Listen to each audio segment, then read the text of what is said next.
کتنی تعداد تھی نبیوں کی؟ تو نبی اکرم صلی اللہ علیہ وسلم نے ارشاد فرمایا کہ 1,24,000، اور آپ صلی اللہ علیہ وسلم نے فرمایا کہ ان میں 313 یا 315 رسول تھے۔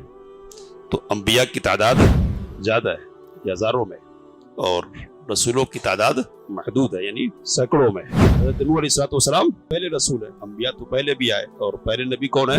آدم علیہ السلام۔ یا آدم علیہ السلام نبی تھے؟ تو نبی اکرم صلی اللہ علیہ وسلم نے کہا کہ نبی تھے اور ان سے کلام کیا جاتا تھا، اللہ ان سے کلام کرتا تھا۔ ان انبیاء کرام علیہ الصلوۃ والتسلیم کے نام ہم کو معلوم ہے، ہم ان پر ان کے ناموں کے ساتھ ایمان لائیں گے، اور جن کا نام نہیں معلوم ہے ان پر اجمالی ایمان لائیں گے۔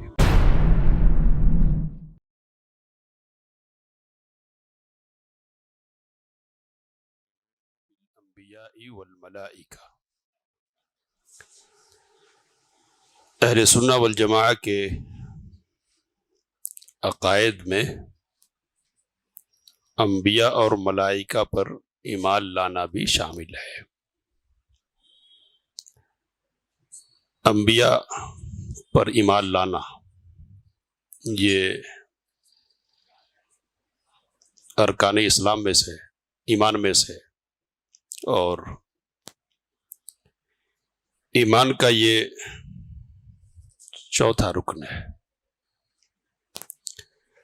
انبیاء پر ایمان لانے کا مطلب کیا ہے؟ تو انبیاء پر ایمان لانے کا مطلب یہ ہے کہ یہ یقین رکھا جائے کہ اللہ تعالیٰ نے مختلف زمانوں میں لوگوں کی ضرورتوں کے مطابق ان کی ہدایت اور رہنمائی کے لیے انسانوں میں سے کچھ افراد کو منتخب فرمایا اور ان کو لوگوں کی ہدایت و رہنمائی پر مامور فرمایا۔ یہ انبیاء کرام علیہم الصلوۃ والتسلیم اپنے اخلاق، اپنی سیرت اور اپنی شخصی زندگی میں کامل اور مکمل انسان تھے۔ ان میں سے کسی ایک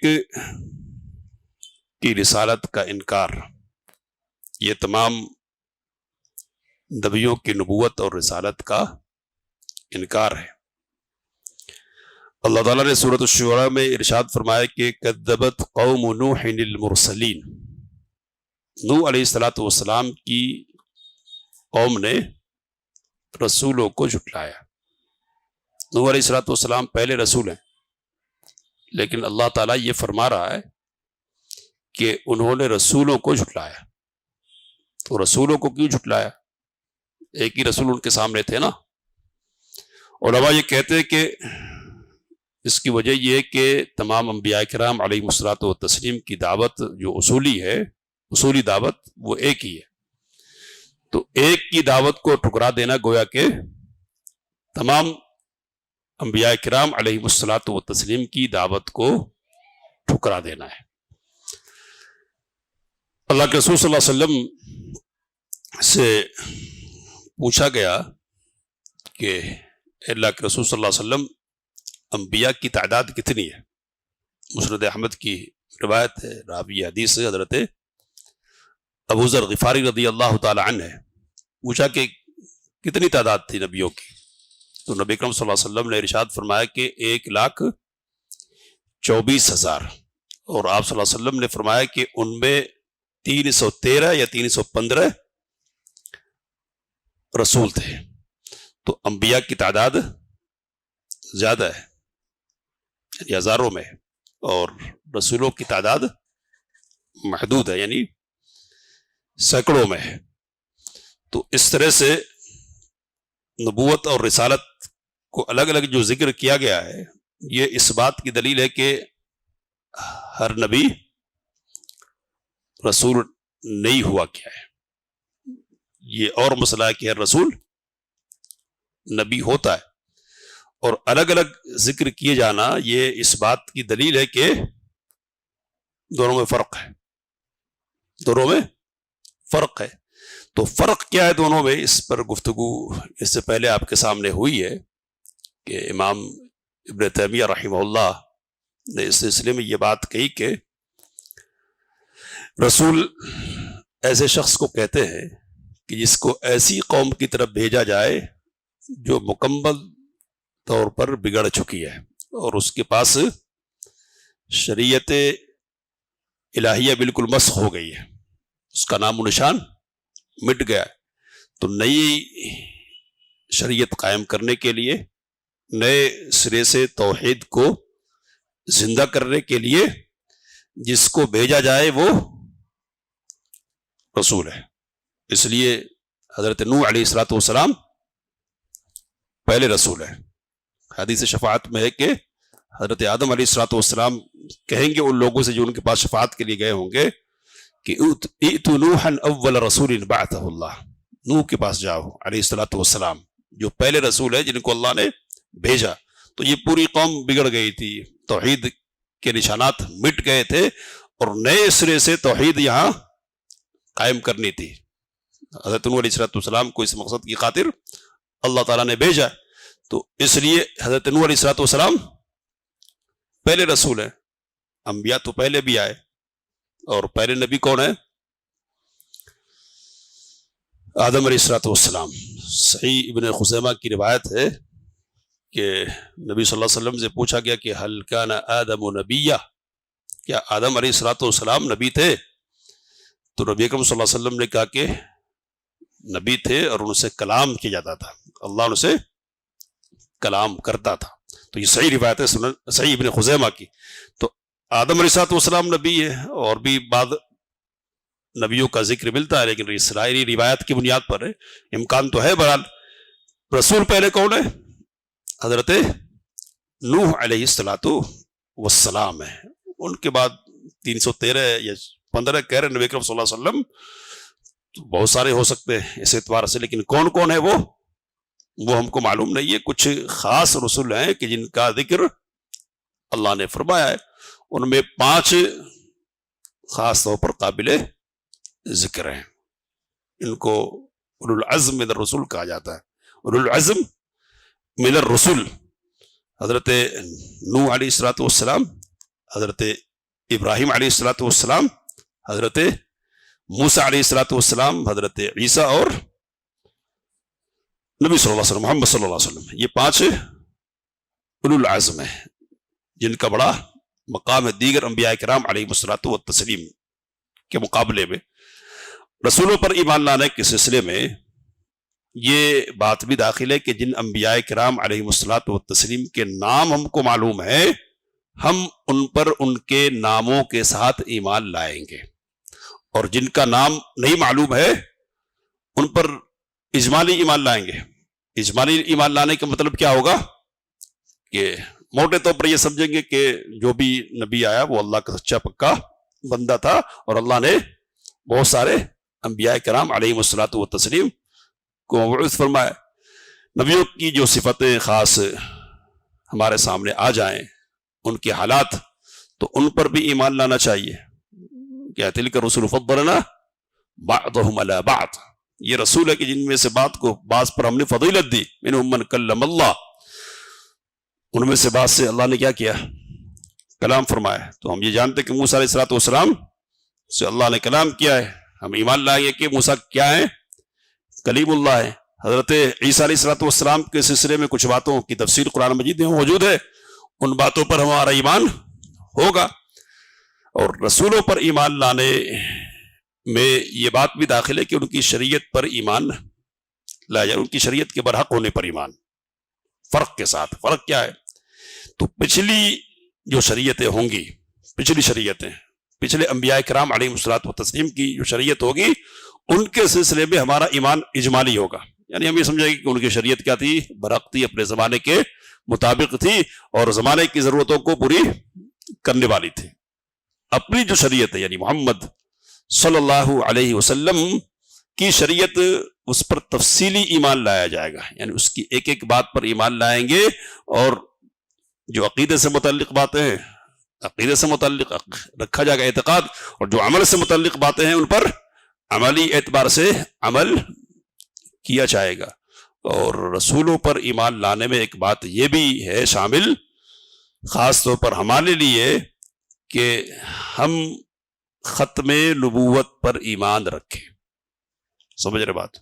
یعنی یہ عقیدہ اب رکھنا پڑے گا کہ رسول اللہ صلی اللہ علیہ وسلم کے بعد اب کوئی اور رسول اور نبی آنے والا نہیں ہے. بہت سارے دلائل ہیں اس کے، لیکن سورۃ الاحزاب کی آیت ما کان محمد ابا احد من رجالکم ولکن رسول اللہ وخاتم النبیین. محمد صلی اللہ علیہ وسلم تم میں سے کسی مرد کے باپ نہیں ہے، یعنی آپ صلی اللہ علیہ وسلم کی کوئی اولاد نرینہ زندہ نہیں رہی ہے، تو کوئی نہیں مرد کے جس کا باپ آپ صلی اللہ علیہ وسلم کہلائے.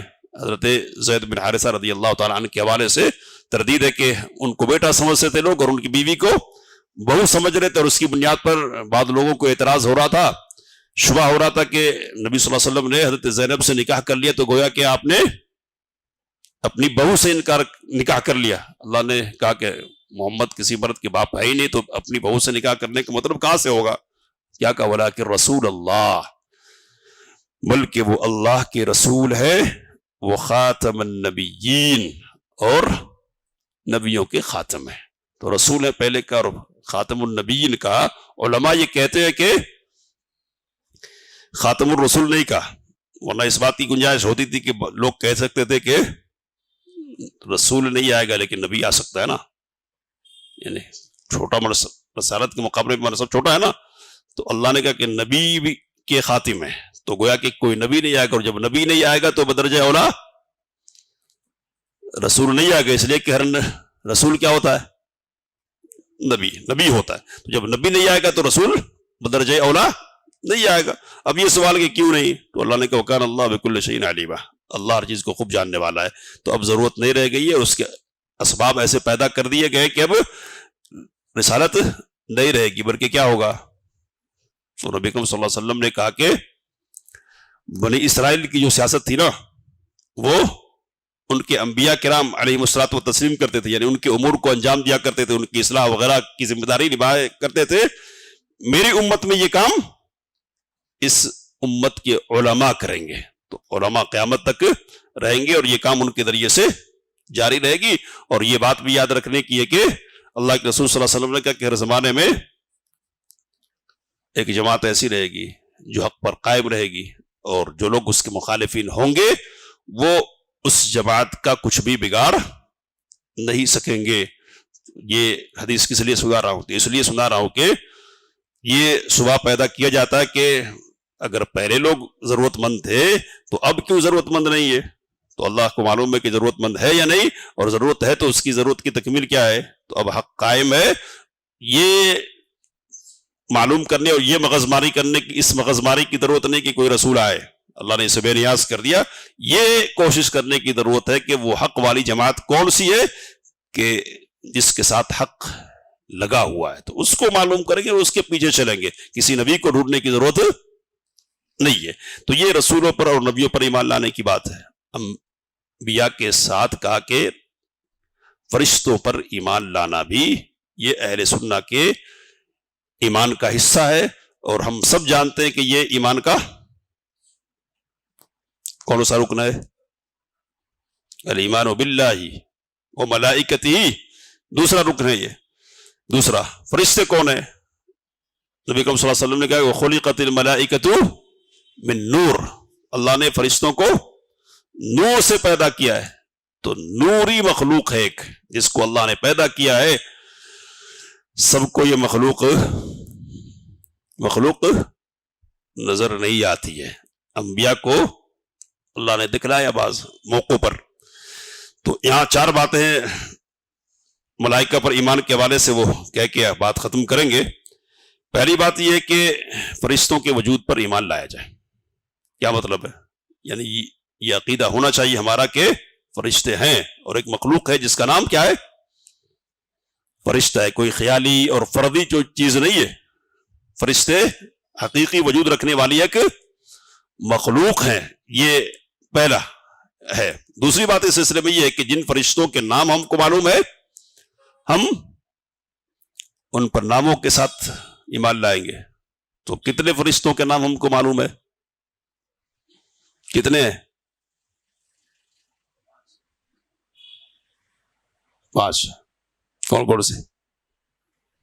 بولیے بولیے۔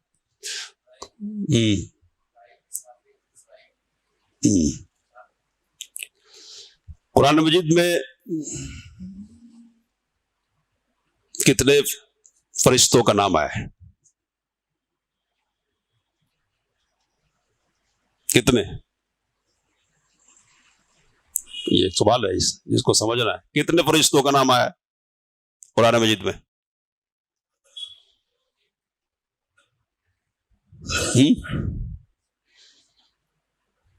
دو ہاں، نام کی بات اگر کی جائے گی تو 2، ایک اور کا اضافہ کر سکتے ہیں، وہ کون ہے؟ تو مالک کون ہے؟ جہنم کا داروغہ۔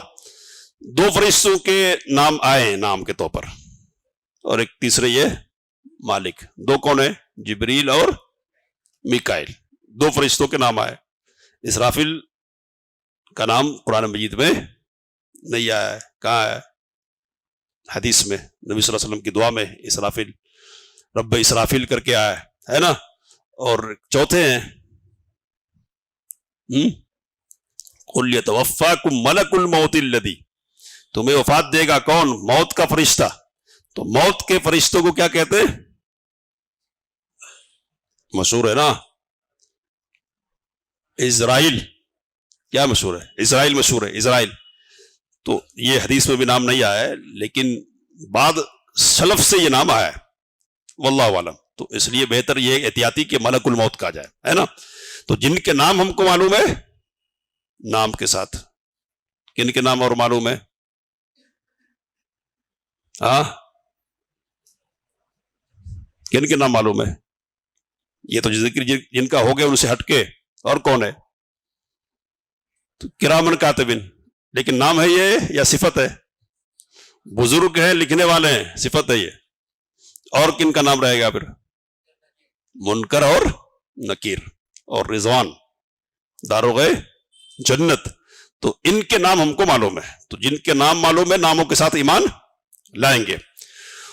اس کے بعد ان کی جن ذمہ داریوں کا ہم کو علم ہے، یعنی کاموں کا ایمان پر ایمان لائیں گے۔ جبرائیل علیہ الصلوۃ والسلام پیغام برسانی کا کام کرتے ہیں، وحی لاتے ہیں، پیغام پہنچاتے ہیں، مخلوقات سے نمٹنے کی بات بھی کبھی آتی ہے ان کے ذمے، وہ کرتے ہیں، ہے نا۔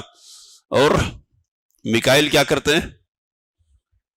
تو رزق اور بارش کی رسانی کا کام کرتے ہیں، ہے نا۔ اسرافیل سر میں حکم ماریں گے، منکر نکیر قبر میں سوالات کرنے والے ہیں، ان کا کام سوال کرنا ہے وغیرہ۔ تو جن کی جو ذمہ داری ہم کو معلوم ہے نا، ان ذمہ داریوں پر کرامن کاتبین، کچھ فرشتے ہمارے ساتھ لگے ہوئے ہیں، یعنی کرامن کاتبین ہیں، اور کچھ اور بھی ہیں جو ہماری حفاظت کرتے ہیں وغیرہ۔ کچھ کیا ہے، بادلوں کے ساتھ معمور ہے، تو میکائیل علیہ الصلوۃ والسلام تو ہے، لیکن اور مخصوص فرشتے بھی ہیں، اور فرشتے کے تحت فرشتے ہیں بہت سارے۔ بہرحال چوتھی بات اس سلسلے میں یہ ہے کہ ان کی جن صفات کا ہمیں پتا چلا ہے ان پر ایمان لانا۔ صفات مطلب یہ بات ہم نے جانی کہ وہ کیا ہے، نورانی مخلوق ہے، تو وہ نور ہے، نور ہونا ان کی یہ صفت ہے۔ جیسے مٹی سے ہم پیدا ہوئے نا، تو ہم خاکی ہیں، وہ کیا ہے، نوری ہے، تو اس پر ایمان لائیں گے۔ اور قرآن مجید نے کہا کہ وہ اللہ کا حکم ماننے والے ہیں، اللہ کے حکم سے سرتابی نہیں کرنے والے، تسبیح کرنے والے رات اور دن وغیرہ۔ تو جن صفات کا، اور پھر یہ بھی ہم نے قرآن مجید میں پڑھا کہ ان کے کیا ہوتے ہیں، کیا ہوتے ہیں، اولی اجنحہ ہے، وہ کیا ہے، وہ اولی اجنحہ، پر والے ہیں۔ قرآن مجید نے کہا کہ مثنا وثلاثا، 2 پر ہیں، بڑھ کے بھی پر ہیں، ہے نا۔ اور سب سے زیادہ پر کن کے ہیں؟ جبرائیل علیہ الصلوۃ والسلام کے۔ تو یہ پر والا ہونا بھی ان کی صفت ہے، اس پر بھی ہم ایمان لائیں گے۔ جبرائیل علیہ الصلوۃ والسلام کے کتنے پر ہیں؟ نبی اکرم صلی اللہ علیہ وسلم نے کہا کہ میں نے جبرائیل علیہ الصلوۃ والسلام کو دیکھا، ان کے 600 پر تھے۔ انسانی شکل میں اگر فرشتے آ جائیں تو کوئی بھی دیکھ سکتا ہے. دیکھا ہے کئی موقعوں پر دہیا کلبی کی شکل میں آ جایا کرتے تھے، ہے نا. اور ابراہیم علیہ السلام کے پاس بھی آئے تو ان کی اہلیہ نے دیکھا، اور قوم لوط کے پاس آئے تو قوم لوط کے سارے افراد نے دیکھا. لیکن اصلی شکل میں دیکھنے کا مطلب ہے کہ گڑبڑ. تو اصلی شکل میں اچھی حالت میں دیکھنا یہ صرف کن کے لیے ممکن ہے؟ انبیاء کرام علیہ الصلوۃ والتسلیم. مرتے وقت سب کو نظر آتے ہیں فرشتے، ہے نا. اچھوں کو بھی نظر آتے ہیں اور بروں کو. تو اچھوں کو اچھی شکل میں اور بروں کو بری شکل میں نظر آتے ہیں. اللہ سے دعا کہ باتوں کو سمجھنے سے کام لینے کی توفیق مت فرمائے. آمین. وآخر دعوانا الحمدللہ رب العالمین.